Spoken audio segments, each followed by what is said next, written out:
There is exactly one addiction on earth that earns you compliments. It consumes about 2 hours of your day, improves nothing you can point to, and people call it being responsible. A single written question dismantles it in 7 days, and almost nobody has the nerve to ask it.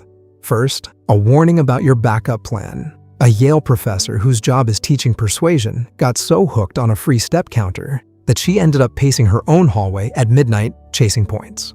Her story is why "I'll just cut back" was never much of a strategy. Rewind to the 1840s, when information first learned to outrun a human being. Before the telegraph, news traveled at the speed of a horse. So what you knew stayed attached to your life. Grain prices, a neighbor's health, weather rolling toward your own fields. You could act on it. Then the wires went up, and a man in Boston suddenly knew about floods on the Mississippi and crimes in New Orleans he could do nothing about. Henry David Thoreau watched the polls rise and predicted that Maine and Texas might have nothing important to communicate. People laughed. The wires proved him right and invented a brand new product along the way. That product was information stripped of action. For your ancestors, knowing and doing stayed roughly balanced.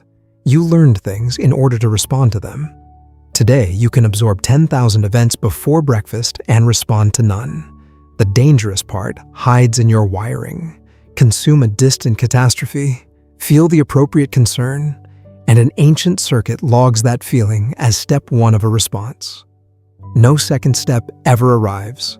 You spent real attention, produced real emotion, changed nothing, and returned the next day for another dose of feeling useful. Which brings us back to Zoe Chance, Yale School of Management, expert in influence. One free pedometer turned her into a midnight hallway pacer, and escaping required physically destroying the device. If a professional manipulation expert loses to a step counter, your raw willpower against a feed built by hundreds of engineers isn't a strategy, it's a donation. So the answer must be a 30-day detox. Tempting and wrong, because a detox attacks the dose, while the real problem is the yield. Run the audit instead. For 7 days after every news or feed session, write one line answering this. What did I just do differently because of that?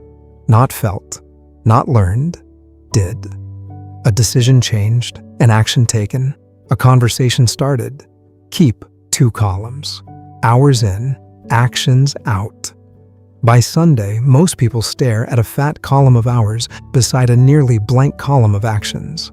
And that blank space rewires behavior faster than any blocker. Nobody keeps feeding a machine they can watch eating their time and paying out nothing. Information you can't act on isn't nourishment. It's junk food wearing a press badge. Stop measuring how informed you are. Start measuring the yield.